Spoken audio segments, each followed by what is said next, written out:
Bonsoir à tous. Beaucoup de brouillards givront aujourd'hui sur le nord-est de la France, en particulier du côté notamment du département du Nord. Des brouillards qui ne sont pas partis de la journée. Ça a été le cas surtout vers le Val-de-Saône, du côté des Vosges également, où la nature s'est véritablement cristallisée.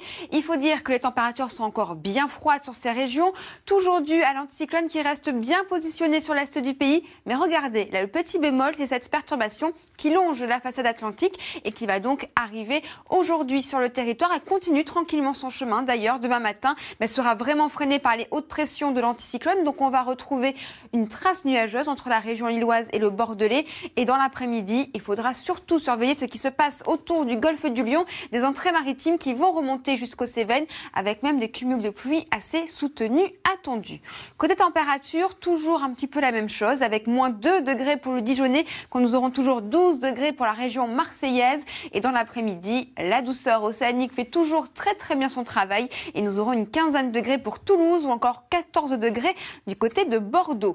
Une situation que vous allez retrouver encore au sud pour les journées de samedi et de dimanche, avec en revanche, au nord, cette petite limite qui arrive, qui va apporter un ciel bien nuageux, pas de pluie, et ça va persister pour la journée de dimanche, donc pour ce premier week-end des vacances, avant un changement de temps attendu pour les journées de lundi et de mardi la semaine prochaine, et des températures qui vont très nettement baisser sous ce ciel bien dégagé.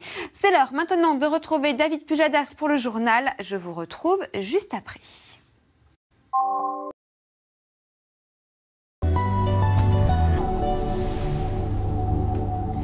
Bonsoir à tous. Le temps est toujours extrêmement calme sur la France. La bonne nouvelle, c'est que du coup, le soleil a été largement au rendez-vous chez vous, dans le sud-ouest. Ça a été le cas à Biarritz, par exemple, aujourd'hui. En revanche, plus au nord, la dite perturbation est bien arrivée avec une trace nuageuse assez importante. Localement, quelques averses de pluie également au cœur du Finistère. Et surtout, cette perturbation avance très lentement car elle est freinée par le champ de haute pression que vous voyez ici, qui reste toujours bien positionné sur la France. Donc, elle va continuer à onduler un petit peu sur le pays pour la journée de demain.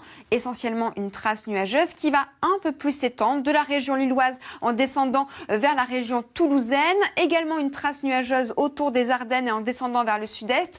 Et on va bien surveiller d'ailleurs cette région en particulier, car dans l'après-midi, des entrées maritimes plus soutenues vont envahir le Roussillon et les Cévennes, avec des pluies assez soutenues attendues. L'écoulement des eaux sera freiné en prime par ce vent qui se renforce jusqu'à 50-70 km/h.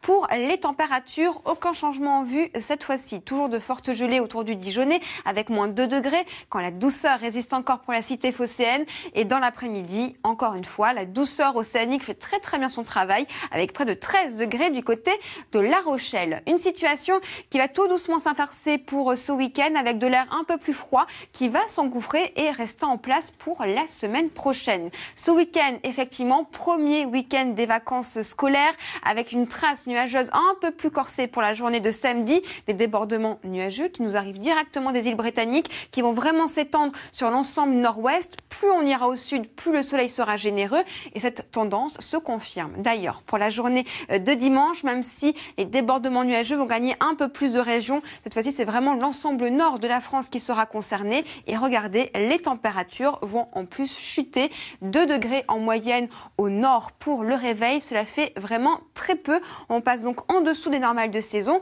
Une situation qui va donc rester encore prévue pour la journée de lundi et de mardi, avec un ciel qui en prime va se dégager.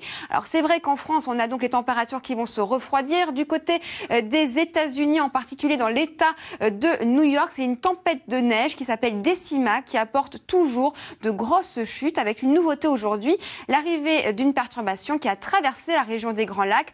Résultat, des orages de neige se sont formés, de la glace a recouvert les routes de Buffalo dans l'État de New York, et des vagues impressionnantes se sont formées sur les lacs. Pourquoi ? Eh bien, c'est tout simplement à cause de ce que l'on appelle l'effet de lac. Comment cela fonctionne ? Eh bien, nous avons la perturbation qui amène beaucoup d'air froid, et cet air froid va glisser sur le lac. Il y a un réservoir d'eau chaude, donc ce qui crée de la vapeur. L'air froid va donc se mélanger avec cette vapeur d'eau, et en remontant, ça va condenser et apporter de très fortes chutes de neige de l'autre côté du lac. Voilà ce qui s'est donc passé du côté des États-Unis. Maintenant, vous allez pouvoir retrouver un tout nouveau numéro inédit avec Laurent Delahousse sur Vladimir Vladimir Poutine. Mais juste avant de le retrouver, nous allons bien sûr parler de votre météo des neiges.